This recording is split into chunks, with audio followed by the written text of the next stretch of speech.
trust you've bestowed, mindful of the sacrifices borne by our ancestors. I thank President Bush for his service to our nation.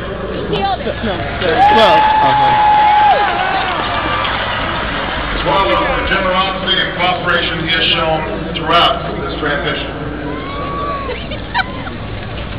44 Americans have now taken the presidential oath. The words have been spoken during rising times of prosperity and the still waters of peace. Yet, every so often, the oath is taken amidst gathering clouds and raging storms. At these moments, America has carried on not simply because of the skill or vision of those in high office, but because we, the people, have remained faithful to the ideals of our forebears and true to our founding documents. So it has been, so it must be with this generation of Americans. That we are in the midst of crisis is now well understood. Our nation is at war against a far-reaching network of violence and hatred.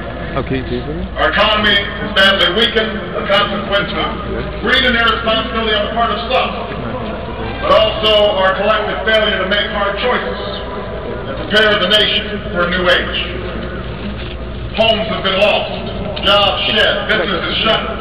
Our health care is too costly, our schools fail too many, and each day brings further evidence that the ways we use energy strengthen our adversaries and threaten our planet.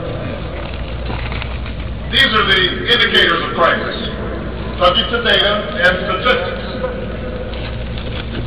Less measurable, but no less profound, is the sapping of confidence across our land. A nagging fear that America's decline is inevitable, that the next generation must lower its sights. Today, I say to you that the challenges we face are real. They are serious and they are many. They will not be met easily or in a short span of time. But know this, America, they will be met.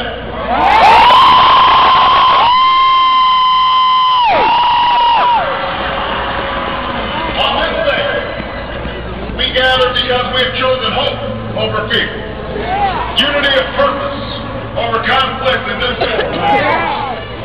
On this day, we come to proclaim an end to the petty grievances and false promises, the recriminations and worn-out dogmas that for far too long have strangled our politics. We remain a young nation, but in the words of Scripture, the time has come to set aside childish things. The time has come to reaffirm our enduring spirit, to choose our better history, to carry forward that precious gift, that noble idea passed on from generation to generation, the God-given promise that all are equal, all are free, and all deserve a chance to pursue their full potential.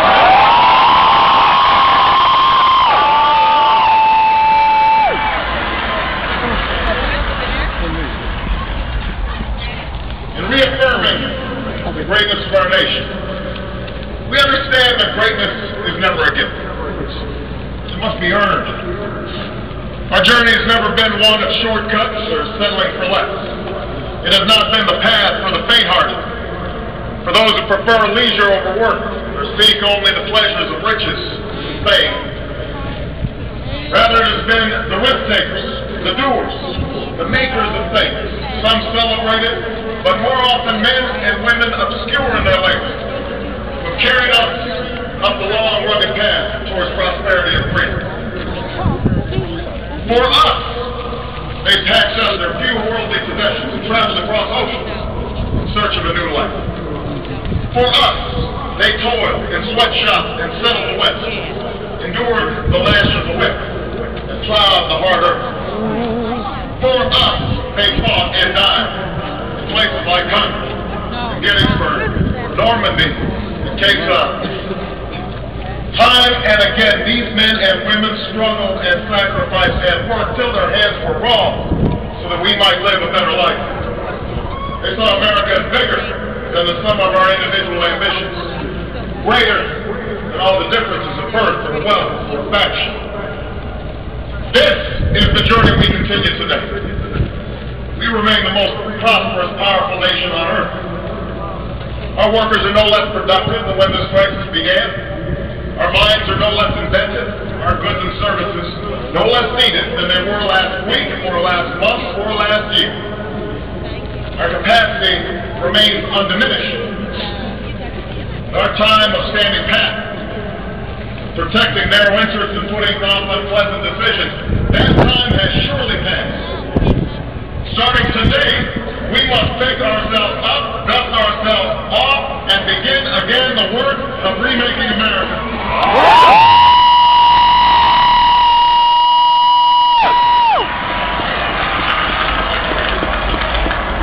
Wherever we look, there is work to be done. The state of our economy calls for action, bold and swift, and we will act. Not only to create new jobs, but to lay a new foundation for growth. We will build the roads and bridges, the electric grids and digital lines that feed our commerce and bind us together. We will restore science to its rightful place and wield technology's wonders to raise healthcare's quality and lower its costs. We will harness the sun and the winds and the soil to fuel our cars and run our factories, and we will transform our schools and colleges and universities to meet the demands of the new age. All this we can do. All this we will do. Now, there are some who question the scale of our ambitions, who suggest that our system cannot tolerate too many big plans. Their memories are short, for they have forgotten what this country has already done, what free men and women can achieve when imagination is joined to common purpose and necessity to courage. What the cynics fail to understand is that the ground has shifted beneath them, that the stale political arguments that have consumed us for so long no longer apply. The question we ask today is not whether our government is too big or too small, but whether it works, whether it helps families find jobs at a decent wage, care they can afford, a retirement that is dignified. Where the answer is yes, we intend to move forward. Where the answer is no, programs will end. Those of us who manage the public's dollars will be held to account, to spend wisely, reform bad habits, and do our business in the light of day, because only then can we restore the vital trust between the people and their government. Nor is the question before us whether the market is a force for good or evil. Its power to generate wealth and expand freedom is unmatched. But this crisis has reminded us that without a watchful eye, the market can spin out of control. The nation cannot prosper long when it favors only the prosperous. The success of our economy has always depended not just on the size of our gross domestic product, but on the reach of our prosperity, on the ability to extend opportunity to every willing heart. Not out of charity, but because it is the surest route to our common good.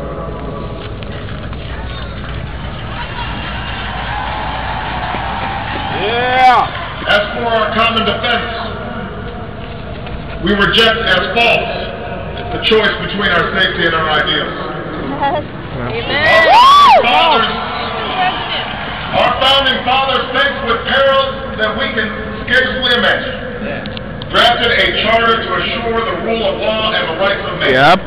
A charter expanded by the blood of generations. Close up. Those ideals still light the world, and we will not give them up for expedient's sake.